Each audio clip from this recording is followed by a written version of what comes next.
Anikkad Vaipur MRSLVV government higher secondary സ്കൂളിന്റെ പരിസരത്ത് തകർച്ചയിലായിരുന്ന കെട്ടിടം പൊളിച്ചു നീക്കി. അപകട ഭീഷണി ഉയർത്തി നിന്ന കെട്ടിടം പൊളിച്ചു നീക്കണമെന്ന ശക്തമായ ആവശ്യം ഇതിനിടെ ഉയർന്നിരുന്നു. Anikkad Vaipur MRSLVV higher secondary school പരിസരത്ത് ജീർണാവസ്ഥയിലായിരുന്ന ഓടുമേഞ്ഞ പഴയ കെട്ടിടം പൊളിച്ചു മാറ്റുന്ന പ്രവൃത്തികളാണ് തുടങ്ങിയത്. ബുധനാഴ്ചയാണ് കെട്ടിടം പൊളിക്കുന്ന നടപടികൾ തുടങ്ങിയത്. Mallappally block panchayat assistant executive engineer ജില്ലാ പഞ്ചായത്തിന് സമർപ്പിച്ച വാല്യുവേഷനേക്കാളും ഉയർന്ന തുകയ്ക്കാണ് ലേലം നടന്നത്. 60,265 രൂപയായിരുന്നു വാല്യുവേഷൻ. എന്നാൽ 70,000 രൂപയ്ക്കാണ് ലേലം നടന്നത്. 120 വർഷത്തിലേറെ പഴക്കമുള്ള ഓടുമേഞ്ഞ കെട്ടിടത്തിന്റെ കുറേ ഭാഗങ്ങൾ നിലം പതിച്ചിരുന്നു. 12 വർഷം മുൻപ് വരെ ഇവിടെ ക്ലാസുകൾ നടത്തിയിരുന്നതാണ്. മേൽക്കൂരയിൽ ഓട് താങ്ങി നിർത്തുന്ന കഴുക്കോലിനും പട്ടികകൾക്കും കേടുപാടുകൾ സംഭവിച്ചിരുന്നു. ജീർണാവസ്ഥയിലെത്തിയ കെട്ടിടത്തിന് പിന്നിൽ വർഷങ്ങൾക്ക് മുൻപ് നിർമ്മിച്ച കോൺക്രീറ്റ് കെട്ടിടത്തിൽ ക്ലാസുകൾ ഇപ്പോൾ നടന്നു വരുന്നുണ്ട്. ഇവിടേക്ക് വിദ്യാർത്ഥികൾ പോകുന്നതും അപകടഭീതി ജനിപ്പിച്ചിരിക്കുന്നു. സ്കൂൾ പരിസരത്ത് അപകട ഭീഷണിയായി നിൽക്കുന്ന മരങ്ങളും വെട്ടിമാറ്റാൻ നടപടി ഉണ്ടാകണമെന്നും ഇപ്പോൾ ആവശ്യം ഉയരുന്നുണ്ട്.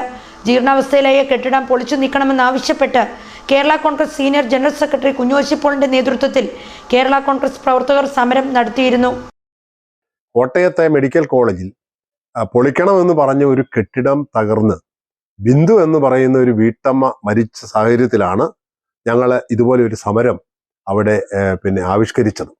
ഞങ്ങൾ പറഞ്ഞു, ഇത് ഞങ്ങളുടെ കുഞ്ഞുങ്ങളെ, ഈ പ്രദേശത്തെ ഞങ്ങളുടെ കുഞ്ഞുങ്ങളെ ഞങ്ങൾക്ക് ബലി തരുവാനില്ല. അവരെ കുഞ്ഞുങ്ങളാണ്, അവർ പൊളിയാറായി നിൽക്കുന്ന കെട്ടിടമാണ്, ജീർണിച്ച കെട്ടിടമാണ്. ഏതവസരത്തിൽ അവർ ഓടിക്കളിക്കുകയോ ഒക്കെ ചെയ്യുന്ന അവസരത്തിൽ അവിടെ കയറിയിരിക്കാം. അതുകൊണ്ട് വളരെ അടിയന്തരമായി ഇത് പൊളിച്ചു മാറ്റണം എന്ന് ഞങ്ങൾ പറഞ്ഞു. അതിനുശേഷമാണ് തേവലക്കരയിലെ സംഭവം ഉണ്ടായത്. ഞാൻ അതിലേക്കൊന്നും കടക്കുന്നില്ല.